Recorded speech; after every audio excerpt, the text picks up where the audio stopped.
আসসালামু আলাইকুম এভরিওয়ান, শুরু করছি আজ দা গল্প। লেখিকা সাবিলা সাবি, পর্ব সংখ্যা 41।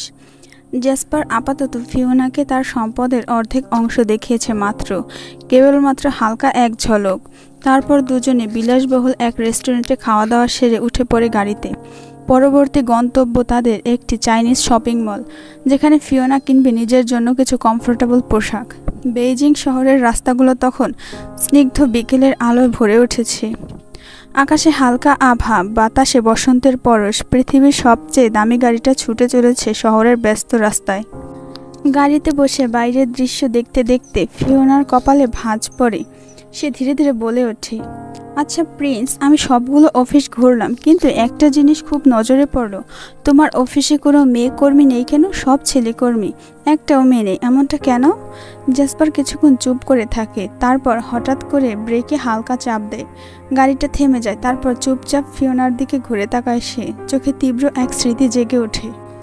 জ্যাসপার শান্ত কণ্ঠে বললে, আমি তোমাকে বলেছিলাম আমি পৃথিবীতে দুবার এসেছিলাম, কিন্তু না, সত্যটা হলো আমি এসেছিলাম বহুবার, বিজনেস এক্সপানশনের জন্য, ইনভেস্টমেন্টের জন্য। তখন আমার সব অফিসে ছেলে মেয়ে কর্মী ছিল সমান সংখ্যায়। আমি মেয়ে ক্লায়েন্টদের সঙ্গেও ডিল করেছি বহুবার, বিজনেস ট্রিপে গিয়েছি সব অফিসের কর্মীদের সাথে, সব কিছু ঠিকঠাক চলছিল। কিন্তু তারপর আমার জীবনে এমন কিছু ঘটলো যা আমি কখনো ভাবিনি। আমার হিসেব অনুযায়ী অন্তত 50 জন মেয়ে সুইসাইড করেছিল এই কয়েক বছরে, শুধু আমার জন্য।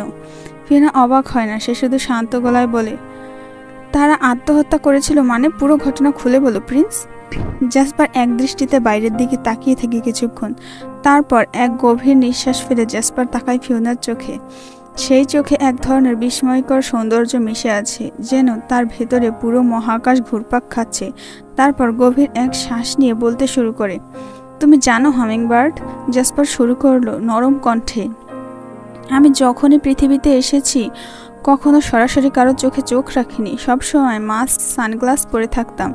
একমাত্র তোমার সামনে আমি আমার মুখ প্রদর্শন করেছিলাম, আর দ্বিতীয় দিন তোমার ফ্রেন্ডের সামনে, কারণ আমার তখন উদ্দেশ্য ছিল তোমাকে আমার প্রতি আকৃষ্ট করে আমার কাজ হাসিল করা, আমার ভাইকে উদ্ধার করা। তাই তোমার সামনে এমন খোলামেলাভাবে দেখা দিয়েছিলাম। তবে আমি এমন জায়গাগুলো বেছে নিতাম যেখানে মানুষের ভিড় কম থাকতো। কিন্তু ব্যবসায়িক সফরে ক্লায়েন্টরা আমার মুখ দেখেছে, অনেকেই অবাক হয়ে তাকিয়ে থাকতো। কেউ সরাসরি প্রপোজ করেছে, এমনকি বিশ্বের অন্যতম ধনী ব্যক্তির মেয়ে সেও। তারা আমাকে ভালোবাসতে চেয়েছে, ছুঁতে চেয়েছে। এক মুহূর্ত থেমে জ্যাসপার চোখ নামায়, তারপর পুনরায় বলতে লাগলো, কিন্তু আমার ভেতরে তখন লাভ ফাংশন ছিল না, হৃদয় ছিল, অনুভূতি ছিল না। আমি তাদের সঙ্গে রূঢ় আচরণ করতাম, যেন কোনো দেওয়াল তুলে দিতাম। কেউ কেউ ওয়ান নাইটের অফার করত, তারা বলতো শুধু এক রাতের জন্য হলেও তারা আমাকে চায়। আমি আরও গা জ্বালানো আচরণ করতাম, আরও বেশি তাদের অপমান করতাম। আর এরপর শুনতাম কেউ মানসিকভাবে ভেঙে পড়েছে, এমনকি কেউ কেউ আত্মহত্যাও করেছে। গাড়িতে হালকা নীরবতা নেমে আসে। বাতাসটা হঠাৎ করে কেমন যেন ভারী হয়ে ওঠে। একদিন অফিসে রাতে কাজ করছিলাম, সেদিন কয়েকজন সহকর্মী আমার মুখ দেখে ফেলে। তারাও স্বাভাবিক থাকেনি। আমার মতো কেউ হয়তো এই পৃথিবীতে এক ধরনের অভিশাপ। ড্রাগনদের থেকে মানবী নারী অনেক বেশি আকর্ষিত হয় রূপের প্রতি, আর আমি এই পৃথিবীর জন্য ছিলাম এক অভিশপ্ত রূপকথা। ফিওনা তখন ধীরে ধীরে হাত বাড়িয়ে জ্যাসপারের মুখটা নিজের হাতে তুলে ধরে। তার চোখে জলের মতো স্বচ্ছ, কিন্তু তাতে ঝরে পড়ে ভালোবাসার গম্ভীরতা। তুমি ঐশ্বরিক, তুমি শুধুই পৃথিবীর সব থেকে সুদর্শন নও, আমি বলবো তুমি পুরো মহাবিশ্বের সব থেকে মোহময়, সব থেকে অপার্থিব প্রাণ। তোমাকে দেখলে মনে হয় দেবতার চেয়ে বেশি কিছু তুমি। আর আমি পৃথিবীর সব থেকে লাকি গার্ল, যে কিনা তোমাকে ভালোবাসতে পেরেছে, ছুঁতে পেরেছে। জ্যাসপার পুনরায় ফিওনার দিকে তাকিয়ে ধীরে ধীরে বলে, এসব ঘটনার পর আমি সিদ্ধান্ত নেই আমি আর কোনো নারী কর্মী রাখবো না আমার কোনো অফিসে, আর মেয়ে ক্লায়েন্ট তাদের সঙ্গে আর কোনো ডিলও করব না। ফিওনা একটু চুপ থাকে, তারপর ঠোঁটে হালকা বাঁকা হাসি নিয়ে বলে, তোমার জন্য অর্ধশত নারী আত্মহত্যা করেছিল, তাই তো? একটু থেমে ঠান্ডা কণ্ঠে, ভালোই করেছে মরেছে, না হলে আমি খুঁজে খুঁজে বের করে মেরে ফেলতাম। গাড়ি ছুটে চলেছে পুনরায়। ফিওনা আজও বিশ্বাস করতে পারছে না তার পাশে বসে আছে সেই পুরুষ, যে মানুষ হয়েও মানুষ নয়, এক অপার্থিব প্রাণ, জ্যাসপার অরিজিন। সে গাড়ি চালাচ্ছে, কিন্তু মনে হয় যেন কোনো রাজপাটের মহারাজ তার সিংহাসনে বসে ধীরে নিয়ন্ত্রিত, অথচ এমন এক জ্যোতি নিয়ে যা মানুষকে চোখ ফেরাতে দেয় না। জ্যাসপারের ত্বক যেন বিশুদ্ধ চাঁদের আলোয় তৈরি, কোনো দাগ নেই, অদ্ভুত মসৃণ। তার গালের হাড়ের গঠন যেন কোনো দেবশিল্পীর খোদাই করা মূর্তি, নির্ভুল, নিখুঁত, অভিজাত। নাকটা সুনির্মিত, চোখ দুটো সেই স্বর্ণাভ ছায়াময় যার গভীর অরণ্যের মতো, যেগুলো যেন আকাশের তারা হেসে ওঠে। তার চোখের গভীরতায় তাকালে ফিওনার মনে হয় তার দেখা মহাবিশ্বের মতো এক অসীম রহস্যের দিকে তাকিয়ে আছে সে। চুলগুলো লম্বাটে, ঢেউ খেলানো, হালকা নীলাভ কালো, যা এক এক সময় সূর্যের রূপালী আলোয় ঝিলিক দিয়ে ওঠে। ঠোঁটজোড়া তার ধারালো কিন্তু কোমল আর হালকা রক্তিম বেগুনি। এমন ঠোঁট তো আসলে পৃথিবীর কারো হয় না। আর গলার স্বর যেন কোনো স্ফিনের লীলা, শুধু শোনা যায় না, হৃদয়ে বাজে। ফিওনার মনে হলো জ্যাসপার পৃথিবীর কোনো সৌন্দর্যের মাপকাঠিতে পড়ে না। তার সৌন্দর্যকে তুলনা করা চলে না কোনো অভিনেতার সঙ্গে, না কোনো রাজপুত্রের সঙ্গে। সে যেন গ্রিক দেবতাদের মতো অলৌকিক, আবার জাপানিজ রাজপুত্রের মতো রুচিশীল। যেন কেউ মহাবিশ্বের সমস্ত সৌন্দর্য একত্র করে এক অবয়ব গড়ে তুলেছে, আর সেটি এখন তার পাশে বসে আছে। ফিওনা মনে মনে বলে ফেলল, তুমি তো শুধু পৃথিবীর নয়, পুরো মহাবিশ্বের সবচেয়ে সুদর্শন পুরুষ, যার জন্য অর্ধশত নারী সুইসাইড করেছে। আর আমি পৃথিবীর সেই লাকি গার্ল যে এই অপরূপকে এত কাছ থেকে দেখতে পাই প্রতিদিন। জ্যাসপার গাড়ি চালাতে চালাতে হালকা হাসছে, একটা ধীর গভীর হাসি। তার হাসিতে ফিওনার বুক কেঁপে উঠল হঠাৎ করে। সে জানে এই হাসি বহু হৃদয় পুড়িয়ে দিতে পারে, কিন্তু আজ সেই হাসির অধিকারী একমাত্র সে। গাড়ি মোড় নিল সামনের ঝলমলে আলোয় ভরা একটি শপিং মল। অবশেষে তারা শহরের সব থেকে বিলাসবহুল শপিং মলে পৌঁছে যায়। লেডিস শপিং ফ্লোরের সামনে এসে জ্যাসপার দাঁড়িয়ে পড়ে। তুমি যাও, আমি বাইরে অপেক্ষা করছি, জ্যাসপার শান্তভাবে বলে। ফিওনা মাথা নেড়ে ভিতরে ঢুকে যায় একা। মলের ঝকঝকে আলো চারপাশে ঝলমল করছে। ফিওনা একে একে কয়েকটা ড্রেস বেছে নেয়। রঙিন, আরামদায়ক, চীনের হালকা শীতে পরার উপযোগী একটা ড্রেস পরে দেখতে চায় ট্রায়াল রুমে ঢুকে। কিছুক্ষণ পর সে বেরিয়ে আসে। শপিং মলের দোতলায় নারীদের সাজগোজের গেট খুলে ফিওনা যখন বেরিয়ে এলো, তখন ঠিক সেই মুহূর্তে জ্যাসপার পেছনে ফিরে দাঁড়িয়েছিল। ফিওনার উপস্থিতিতে তার দিকে ঘুরে তাকালো। তার চোখে কালো সানগ্লাস, মুখে পাতলা কালো মাস্ক। তবু দেখা না গেলেও সেই দৃষ্টির গাঢ়তা যেন হাওয়ায় দোলা দিচ্ছিল। ফিওনা ট্রায়াল রুম থেকে মেরুন রঙের একটা ফিগার হগিং বডিকন পরে এসেছে, চিকন ফিতার হাতা, আর পিঠটা পুরোপুরি খোলা। কোমরের ভাঁজ যেন পোশাকটার শরীরের গঠনকে আরও স্বচ্ছ, স্বাচ্ছন্দ্যে প্রকাশ করেছে। তার হিলের টোকায় মেঝেতে অনুনাদ উঠছে, আর প্রতিটি পা ফেলতে বাতাস যেন থমকে যাচ্ছে। জ্যাসপারের ভেতরে কিছু একটা থেমে যায় সেই মুহূর্তে। সে তাকিয়ে থাকে স্তব্ধ, নীরব আর মুগ্ধ নয়নে। জ্যাসপারের নিঃশ্বাস আটকে আসে সে কিছুক্ষণের জন্য। তবে ফিওনা সেটা বুঝতে পারে না, কারণ জ্যাসপারের চোখ মাস্কের আড়ালে চাপা পড়েছে, মুখের অভিব্যক্তি আর চোখের পেছনের সানগ্লাস। ফিওনা সামনে এসে দাঁড়ায়, একটু ঘাড় কাত করে জিজ্ঞেস করে, কেমন লাগছে আমাকে? জ্যাসপার গলার স্বর একটু নিচু করে বলে, একটু বেশি হট, কিন্তু এই হটনেস আমি ছাড়া কেউ দেখতে পারবে না। বলে জ্যাসপার নিজের কালো ওভারকোটটি খুলে নিঃশব্দে ফিওনার কাঁধে জড়িয়ে দেয়, যেন পুরো পৃথিবী থেকে তাকে আড়াল করলো। তারপর সে ফিওনার হাত থেকে শপিং ব্যাগ নিয়ে নেয়। ফিওনার নরম হাতটা নিজের শক্ত হাতে ধরে এসকেলেটর দিয়ে নিচে নামতে শুরু করে। নিচতলায় পৌঁছে ঠিক মলের এক্সিট গেটে পৌঁছে হঠাৎ থেমে যায়। জ্যাসপার এক ঝলক কিছু দেখে ফেলে। সে ফিওনাকে থামায়, তারপর চোখ নামিয়ে ফিওনার হিল জুতোর দিকে তাকিয়ে এক পলকে বলে ফেলে, তুমি এই অবস্থায় হিল পরেছ? ফিওনা একটু অবাক হয়, কি হয়েছে? জ্যাসপার কোনো উত্তর না দিয়ে এক হাঁটু ভেঙে বসে পড়ে। তারপর আলতো করে ফিওনার পা থেকে হিল খুলে নেয়। ফিওনা বিস্ময় ফিসফিস করে বলে, প্রিন্স, তুমি কি করছো? জ্যাসপার নিচু গলায় কিন্তু দৃঢ় ভঙ্গিতে বলে, ফিওনা, তুমি জানো না এই মুহূর্তে হিল পরা কতটা বিপজ্জনক। যদি পড়ে যাও, আমি আমার বেবিকে নিয়ে একটু রিস্ক নিতে পারবো না। ফিওনা মুচকি হেসে বলে, আমার অভ্যাস আছে প্রিন্স, আমি হিল সামলাতে পারি। জ্যাসপারের চোখে সানগ্লাস থাকলে চোখ দুটো যেন আগুন হয়ে ওঠে। আমি অভ্যাসে নয়, নিরাপত্তায় বিশ্বাস করি। ফিওনা তখন একটু ক্ষীণ কণ্ঠে বলে, তাহলে কি আমি খালি পায়ে যাব? জ্যাসপার কিছু না বলে সোজা দাঁড়িয়ে এক হাতে শপিং ব্যাগ, আরেক হাতে ফিওনার হিল ধরে। হঠাৎ সে নিঃশব্দে ফিওনার কোমরে হাত রেখে তাকে আলতো করে তুলে নেয়। প্রিন্স! ফিওনার মুখে চমকের ধ্বনি। ফিওনা লজ্জায় মুখ গুজে ফেলে তার বুকে। আর জ্যাসপার, যার মুখ ঢেকে আছে মাস্কে, চোখের আড়ালে সানগ্লাস, তবু সেই মুখের কোণে এক অপার হাসি খেলে যায়। সেই হাসি কেবল একজনই, ফিওনার জন্য। জ্যাসপারের কোলে মাথা গুজে থাকা ফিওনা হঠাৎ চোখ মেলে চারপাশে তাকায়। শপিং মলের গ্লাস দেওয়ালের গেটের সামনে দাঁড়িয়ে থাকা কিছু মানুষ, সিকিউরিটি গার্ড, সবাই তাকিয়ে আছে তাদের দিকে। সে একটু লজ্জা পেয়ে ফিস করে বলে ওঠে, প্রিন্স, নামাও আমাকে। সবাই দেখছে, কিন্তু ফিওনার কণ্ঠস্বরে সেই সংকোচ যেন জ্যাসপারের হৃদয়ে কোনো রেখাপাতই করে না। তার বদলে সে হঠাৎ থেমে দাঁড়ায়, মুখের মাস্কটা সরিয়ে অসীম দৃঢ়তায় ফিওনার ঠোঁটের ওপর তার ঠোঁট বসিয়ে দেয়। আচমকা চুম্বনে ফিওনার নিঃশ্বাস কেঁপে ওঠে। সে দু হাতে জ্যাসপারের গলা জড়িয়ে ধরে, যেন এক মুহূর্তের জন্য সময় থেমে যায়। জ্যাসপার গভীরভাবে ফিসফিস করে বলে, এমন ড্রেস কেন পরে এসেছিলে, কেন?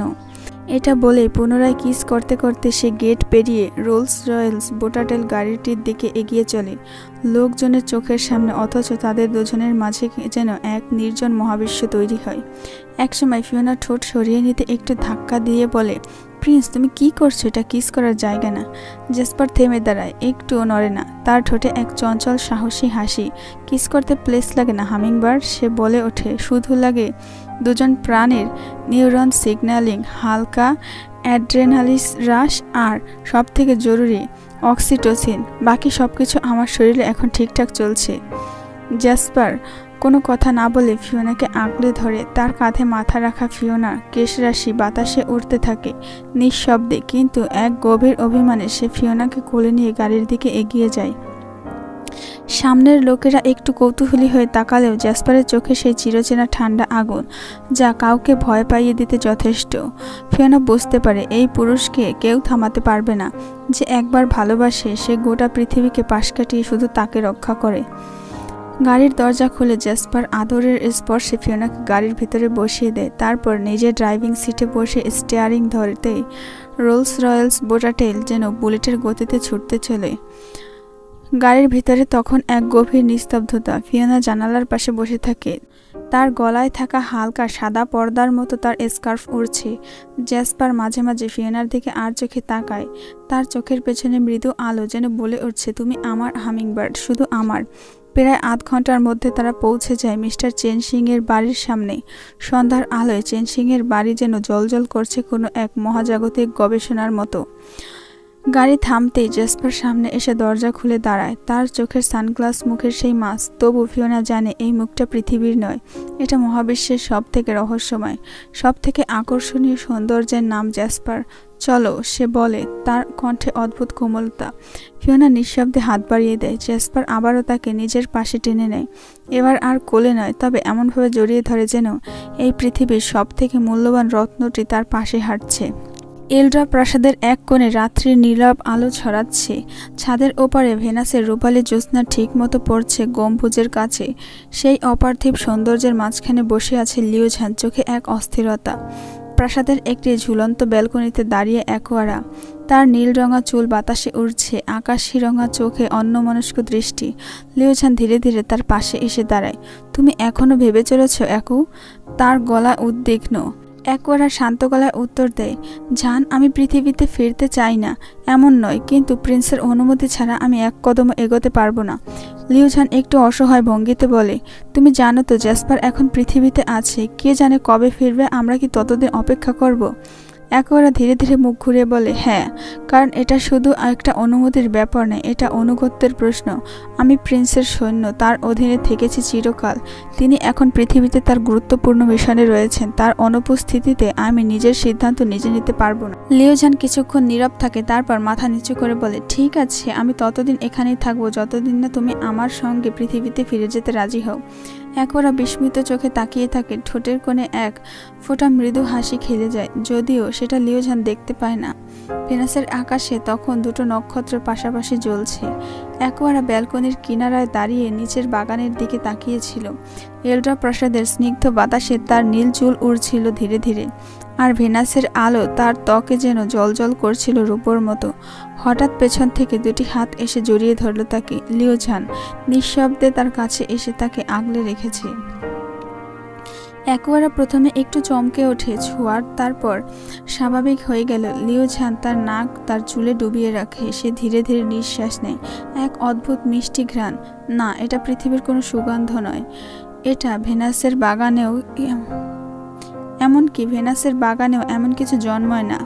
এটা যেন কারো আত্মার গন্ধ, পরিচ্ছন্ন, কোমল, অথচ নেশাগ্রস্ত করে ফেলছে এক নিমিষেই। তোমার চুলে কি দুতি মাখানো আছে? লিও ঝানের কণ্ঠ রুদ্ধস্বরে ফিসফিসিয়ে ওঠে। এই ঘ্রাণ আমি কখনো কোথাও পাইনি, যেন আমার হৃদয়ের ভেতর পর্যন্ত ঢুকে যাচ্ছে। একরা তার চোখ বন্ধ করে একটুখানি নিঃশ্বাস ফেলে। সে কিছুই বলে না, তার চোখে মুখে কোনো বিস্ময় নেই। লিও ঝানের এমন আচরণ সে আগে কখনো দেখেনি, কিন্তু এবার তার মনে হয় লিও ঝান যেন সত্যি বদলে যাচ্ছে। আর লিও ঝান, সে জানে না এই সৌরভ তাকে কোথায় টেনে নিয়ে যাচ্ছে, ভালোবাসার দিকে, নাকি এমন এক আকর্ষণের গভীরে যেখান থেকে আর ফিরে আসা যাবে না। লিও ঝানের বুকের মাঝে ঢেউ খেলে যাচ্ছিল। অনেকটা সময় চুপচাপ দাঁড়িয়ে থাকার পর সে ধীরে ধীরে অ্যাকোয়ারার কাঁধে হাত রাখে। অ্যাকোয়ারার পরনে সিলভার নীল রঙা একটি পাতলা গাউন, যা বাতাসে দুলে উঠছে ঠিক যেন জলজ ফুল। লিও ঝান তাকে নিজের দিকে ঘুরিয়ে নেয়। অ্যাকোয়ারা ধীরে ধীরে চোখ তুলে তাকায়। স্বচ্ছ আকাশী চোখের গভীরে ছিল এক প্রশান্তি, কিন্তু তাতেই যেন ডুবে যাচ্ছে লিও ঝান। সে এক দৃষ্টিতে তাকিয়ে থাকে। তার দৃষ্টিতে আজ কোনো অবহেলা নেই, নেই নির্লিপ্ততা। আজ সেখানে ছিল বিস্ময় আর মুগ্ধতা, আগে যা কখনো খেয়াল করিনি তোমাকে। তার কণ্ঠে ছিল একটু থমথমে। সে ধীরে ধীরে ফিসফিস করে বলে ওঠে, কিন্তু এখন মনে হচ্ছে তোমার রূপে তুমি আমাকে মেরে ফেলবে। একবার ঠোঁটে এক মৃদু হাসি খেলে যায়। সে কিছু বলে না, সে জানে এই কথার উত্তর ভাষায় হয় না। তার সৌন্দর্য এমনই নীরব অথচ ধ্বংসাত্মক, ঠিক যেন এক মহাজাগতিক ছায়াপথ যা নিজের ভেতরে টেনে নিয়ে সব আলো আকর্ষণ। আর লিও ঝান, সে হয়তো বুঝে গিয়েছে এই রমণীর পাশে দাঁড়ানো মানে ধীরে ধীরে নিজের সমস্ত যুক্তি হারিয়ে ফেলা, নিজেকে হারানো। ড্রাকনিস শেখরের পশ্চিম দিকের আকাশটা আজ অদ্ভুত রকমের স্তব্ধ। মেঘেরা যেন থেমে আছে, বাতাসও নিঃশব্দ। রাজা ড্রাকনিস দাঁড়িয়ে আছেন রাজপ্রাসাদের উচ্চতম ব্যালকনিতে। তার চোখ দূরের মহাশূন্যে নিবিদ্ধ, যেন কিছু খুঁজে চলেছেন গভীর মনোযোগে।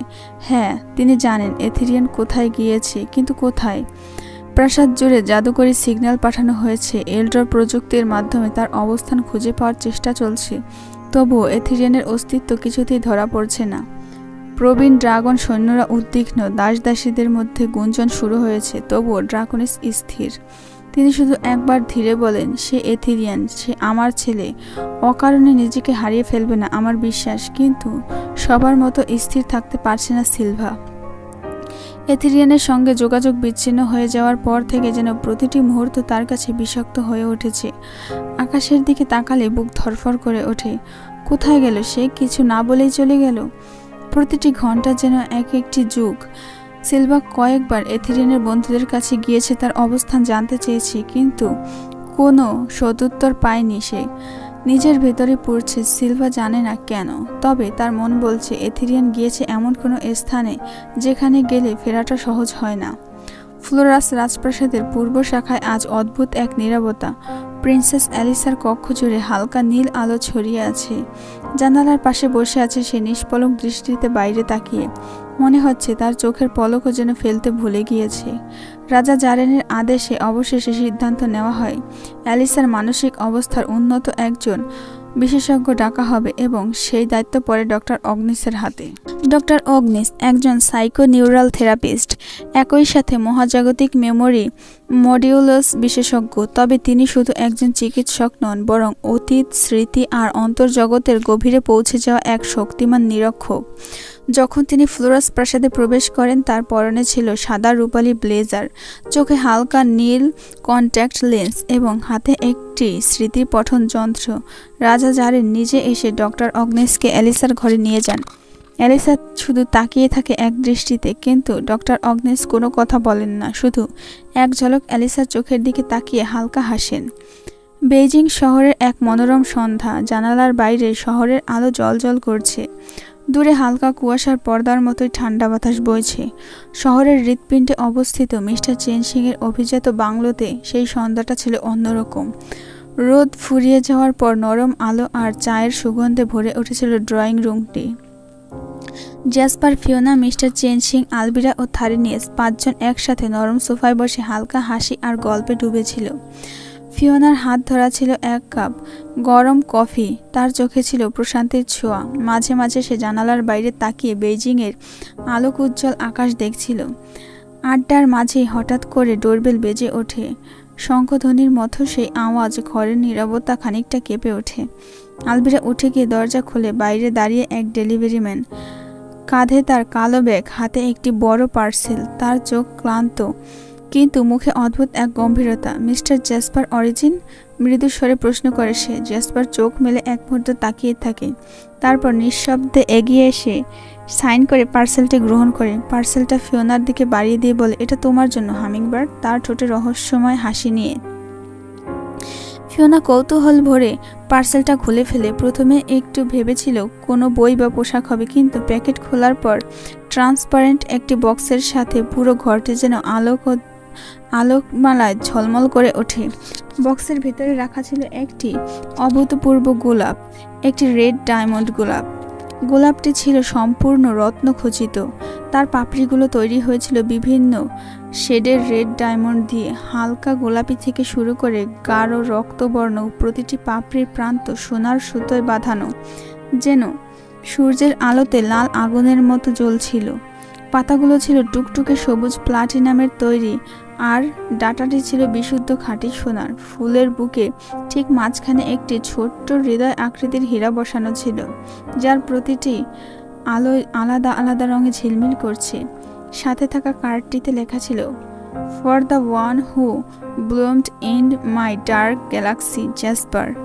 চোখ তখন স্থির। মিস্টার চেনসিং চোখের চশমা খুলে আবার পড়লেন। থার্নিয়াস একটু কাশল, যেন বিস্ময়ে ঢাকতে চায় নিজের। আর ফিওনা, সে স্তব্ধ। প্রিন্স, এটা কত দামি? জ্যাসপার ধীরে ধীরে এগিয়ে এসে ফিওনার পাশে বসে।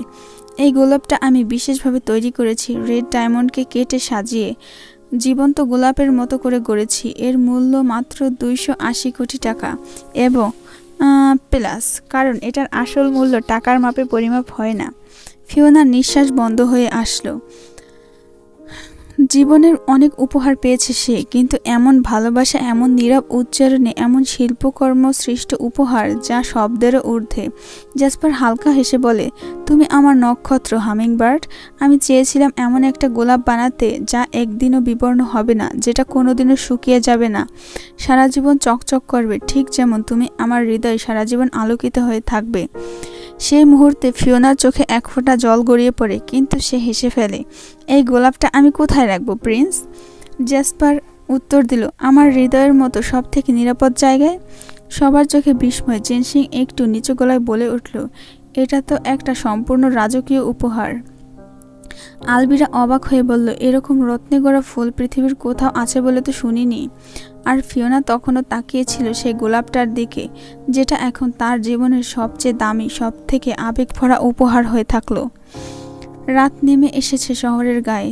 চেনসিংয়ের কাঁচ ঘেরা বাড়িটা এখন নিস্তব্ধ, শুধু দূরে কোথাও হালকা ঝিঝি পোকার আওয়াজ, আর মাঝে মাঝে পাহাড়ি বাতাসের ধাক্কায় কাচের দরজায় ক্ষীণের শব্দ ঠকঠক শব্দ করছে।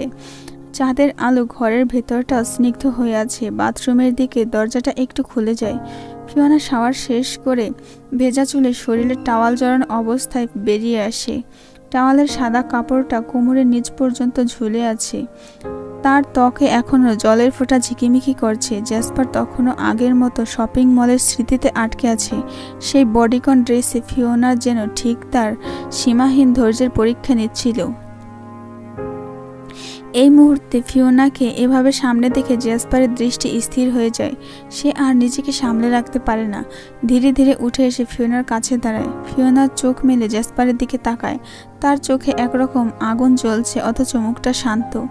জ্যাসপার হঠাৎ ফিওনাকে আয়নার সামনে থেকে জড়িয়ে ধরে। তার গলায় বারবার নরম করে ঠোঁট ছোঁয়। ফিওনা একটু কেঁপে ওঠে, কিন্তু পিছিয়ে আসে না। জ্যাসপারের ঠোঁট ধীরে ধীরে গাল ছুঁয়ে চলে যায় ঘাড়ের দিকে। পরের মুহূর্তটা নিস্তব্ধ, শুধু ওদের নিঃশ্বাসের শব্দ যেন ঘরটাকে ভরিয়ে তোলে।